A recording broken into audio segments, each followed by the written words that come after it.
Everybody, Macro Ghost here, the best TA and FA analysis on the internet in under 6 minutes. And I'm going to try and keep it under 6 minutes again. But there's a lot to get to. So there's a subscriber talked to me about, when am I going to post some commodity investments actually.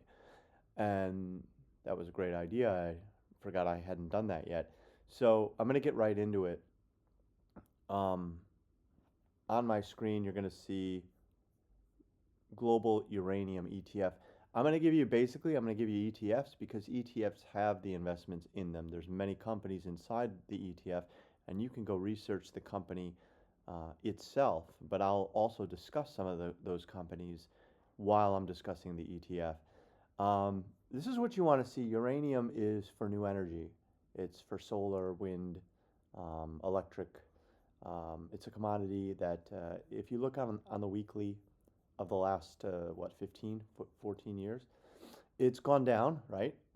There wasn't really a need for new energy back then. And then it's gone sideways for many years. And then it's kind of made a higher low here.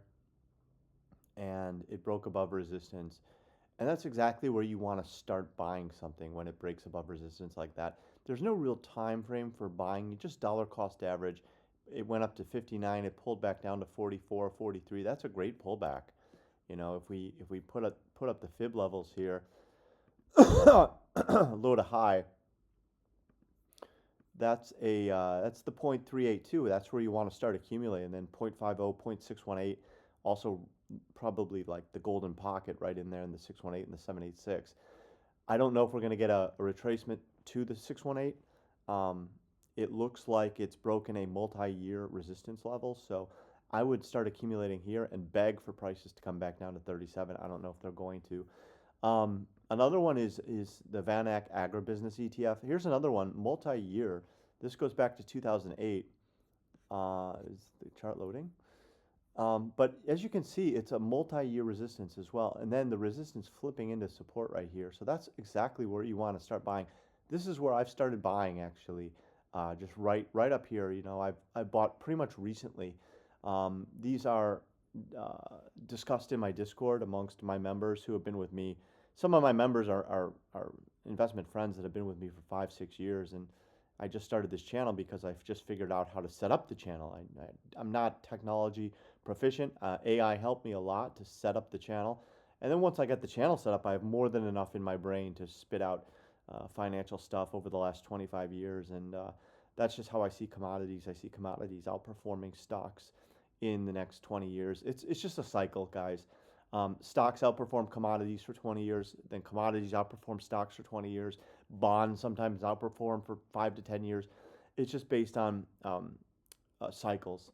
And these cycles, as a financial historian, I love to follow them. So that's where my speculative ideas come from. And agriculture is always going to be in demand, right?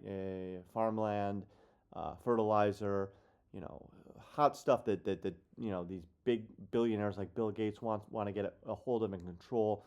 But inside these ETFs, and you can look at them. I pulled them up here. You can look at their holdings, right? So Deere and Company, great company. Bayer, ADM, Archer Daniels Midland. I used to trade right next to them at the Board of Trade in Chicago.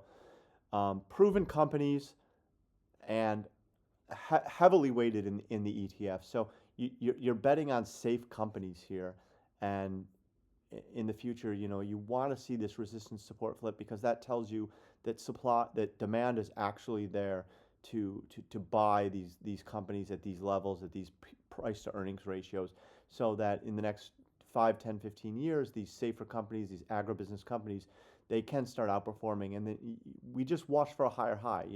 We're down here, we're getting a 50% discount from the high back in 2021, 2022.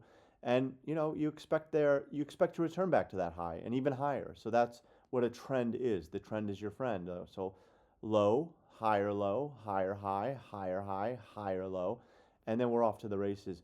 Uranium is another one. I'm sorry, I talked about uranium already. Rare earth is my most. This is my favorite chart in the universe, and there's a few reasons for that. Low. This is multi-year, right? So Again, rare earth makes the chips, makes the AI, which is a new thing. New from 2022. Chips aren't new, but it makes the ingredients that make the products that you buy and use over your lifetimes, the electronic products. And AI is going to be a huge part of that. You're seeing a lot of the US government and China jostling back and forth about, what's the rules on rare earth? Because China processes rare earth, and that's super, super important. They process 80% of the global rare earth.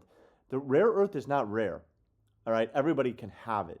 So if you have a company in America that Trump's like, oh, we're going to take a part of this company, this rare earth company, and we're going to make it part of our government, and it goes up, you should just sell that pump, because everything has to be processed through China. So Trump is really going after China to try and cooperate there. So if the company's in America and it's rare earth, it doesn't make a difference.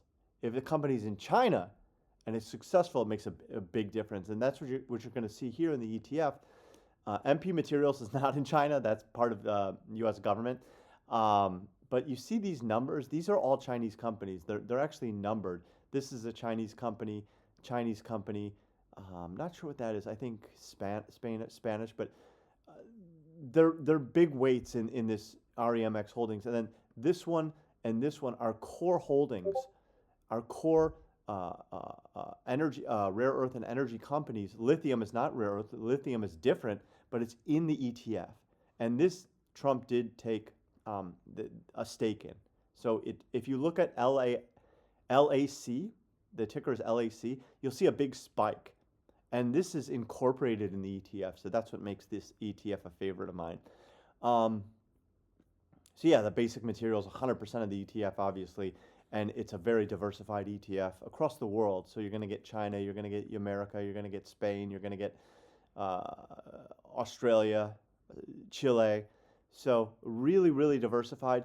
And I love the chart. Why do I love the chart? Low, low, high, high, low. But then you see this big volume come in. And volume like this is an indication of a final low being put in. So when you see volume, see there's not really that much volume until here.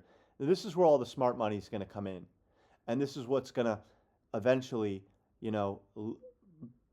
buoy the stock, allow the stock to drift up, because people are going to start to catch on to it. Oh, once it breaks here, it's gone. And that's a double from here. Okay? So I would expect it to return to 336. I'd actually expect it to go much higher in the next 10 years. So you're looking at a multiple bagger. It's just about how much to accumulate, how much to DCA at one time, and that's always up to you. But I really love REMX, and it's one of my favorites. It's one of my bigger holdings in my commodities fund, along with uranium and moo. I like moo because it's a cow.